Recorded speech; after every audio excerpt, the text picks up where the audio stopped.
What it do, Hoodlum gang? Welcome back to my channel. It's your boy Hoodie from the Hood, aka your friend from that big old end. And I'm back at y'all with another video. But before we get started, if you happen to be new to this channel and you want to become a member of the Hoodlum gang, go ahead and hit that subscribe button, man. It's free, it don't cost you nothing.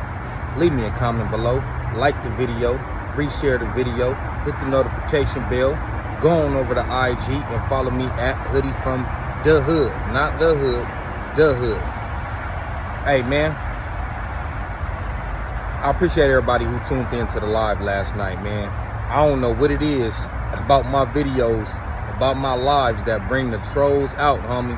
But like I told y'all before, they helping the algorithm. They helping me stay in the algorithm. Also, they a part of the Hoodlum gang. They just busters. They don't get no respect, but they a part of the Hoodlum gang, homie.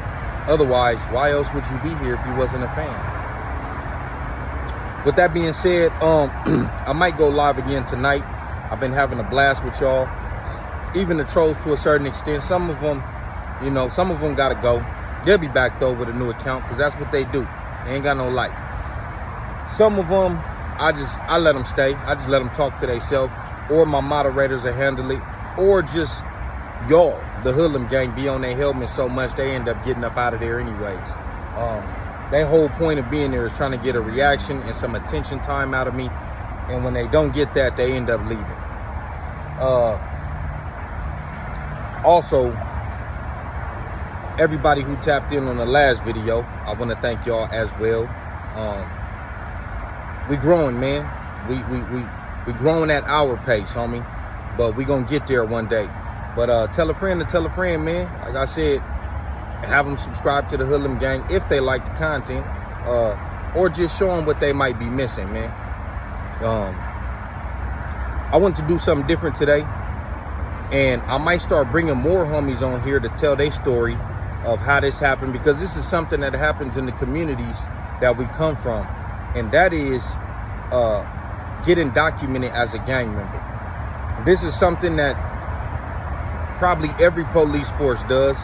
I know in California they do it. I'm assuming everywhere else they probably do it too, but I don't know.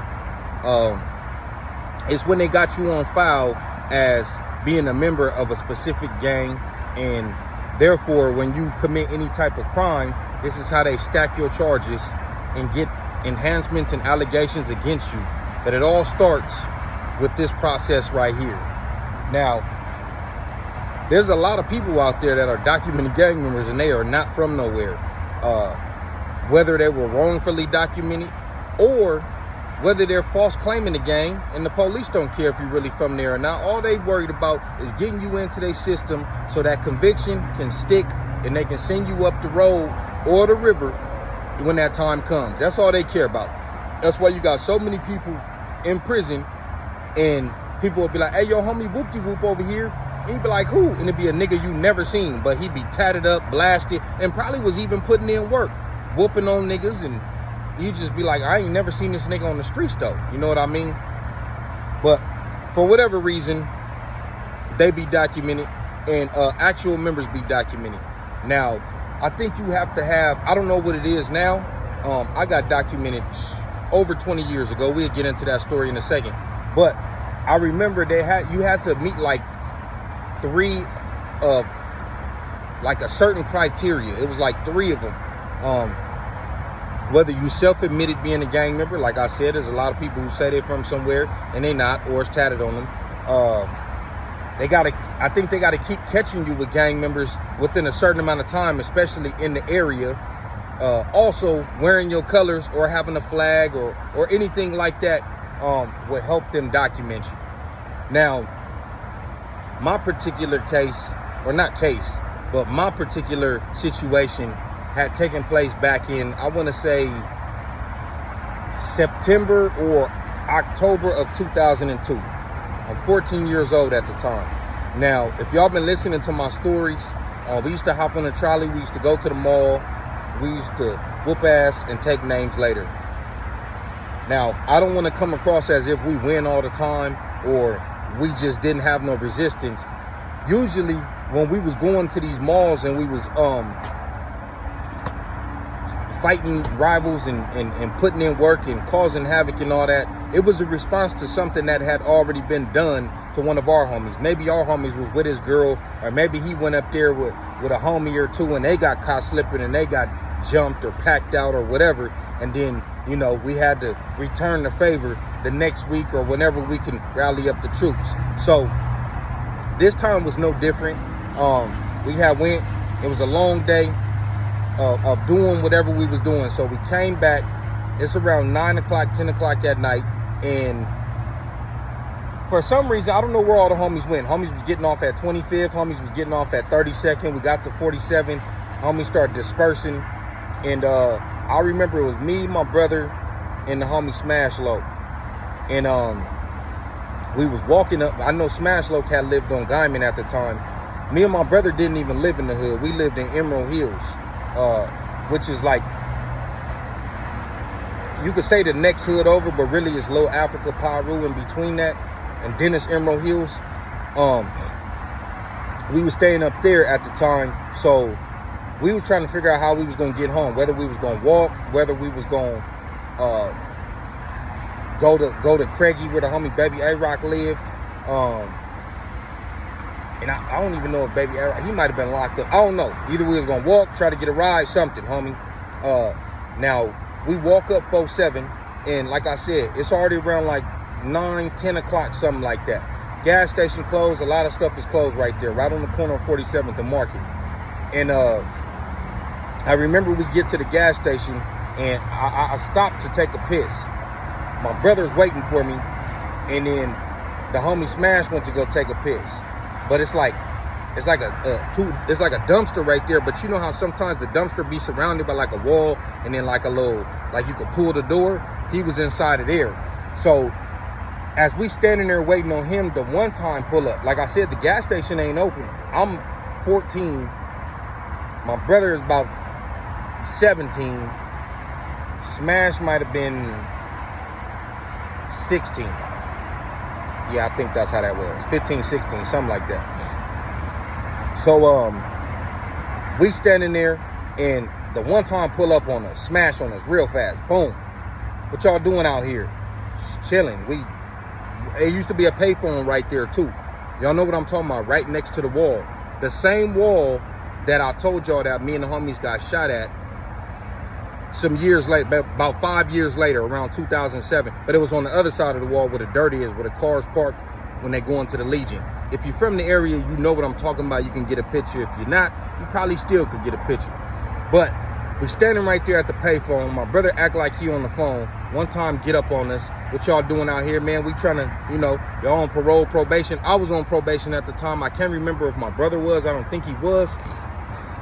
And we standing there, and you know, y'all got any weapons on y'all? Nah, we ain't got nothing. They pat us down. They asking what we doing. Like we said, we trying to get a ride. Now, backup pulled up. They had noticed somebody was over by the dumpster, which was the homie. So they get him out, pull him over there with us. We ain't even with him. So Smash is already documented at this time. I didn't know my brother wasn't a documented gang member at this time. This process was new to me. I didn't even know what this was. Even though, looking back on it, older people had tried to warn me when I was jumping off the porch around this time, and they was trying to tell me about how they stacked these charges and allegations, whatever. So they end up, patting us down. We didn't have nothing on us. They end up pulling out the little thing, putting it behind us, and taking our picture. They told us what they was doing too. They called my auntie. She basically wasn't trying to come get us. She was like that's on them. They should have been in the house. She ended up coming to get us anyway. She was pissed off. But they took me and my brother's picture. Like I said, Smash was a documented gang member. This is my first time getting stopped in the hood, especially with gang members or a documented gang member. I had on some tan khakis, a black shirt like this, some black Cortez. My brother, I forgot what he had on. Oh, I was wearing my brother's sweater because I was cold. He had a navy blue South Pole sweater, and he gave it to me. He gave it to me when we got off the trolley, and I was wearing it. My brother wasn't blued up. I wasn't blued up. I don't know how many times. He had probably been getting stopped multiple times in the hood. This is my first time, but his track record and Smash already being a documented gamer, they kept saying, why y'all hanging out with this dude? We like, man, we ain't hanging with him. We trying to get a ride. And he like, man, shit, like basically playing it off too. Like, I don't even know them type shit. They ain't stupid. They end up taking our picture anyways and documenting us. Like I said, it's my first time getting stopped.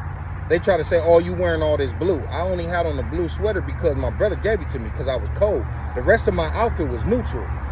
But us being young and not having no legal guardian there at the time, because like I said, my auntie wasn't trying to come. By the time she came, they had already did what they did and put us in their system, homie.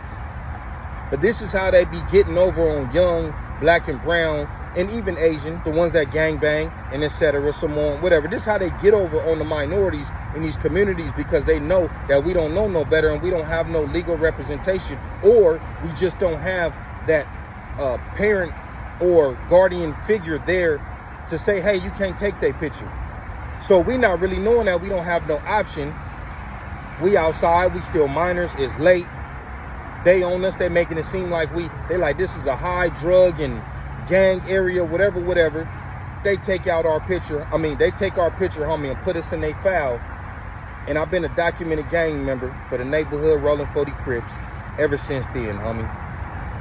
Like I said, when you start catching these cases later on, or even as a juvenile, once they have that attached to you, this is when all the fuck shit happens. This is when they start saying, hey man, we're gonna double him up. We're gonna add these enhancements because he's been involved with this gang since way back then, and we are now in the year whoop-de-whoop. So y'all have to be careful. Y'all have to think twice. Y'all have to know what y'all doing, and y'all should stay out them streets. But if you decide to jump off the porch and enter them streets, you gotta know what come with it, homie. And this is what they doing to us every day out here on these streets and the rest of the streets all across America. So like I said, I'm gonna bring a couple homies on here so they could tell their story of how they got documented and how that affected them in the future. Because you could do something like have a gun, which is really a misdemeanor in California, but if you a documented gang member, they gonna bump that up to a felony. And if they can prove that you have this gun for the benefit of the gang, it's a serious crime, which is 80%. I know they changed the percentages now, but was 80%, and it's strikeable. You ain't even got to shoot it, rob nobody, point it at nobody. Just you having it and your gang affiliation, you're a terrorist to them, and they'll give you a strike. Trust me, I got a few for absolutely nothing. But anyways, that's my video for today, man. Y'all let me know in the comments how y'all got documented. And like I said, I'm gonna bring more homies on here to tell their story. It's your boy Hoodie from the hood, aka your friend from that big O.M., aka the neighborhood hoodlum. Hey man, I'm on y'all next. We keeping this content coming. Stay tuned for the live later on. I'm out.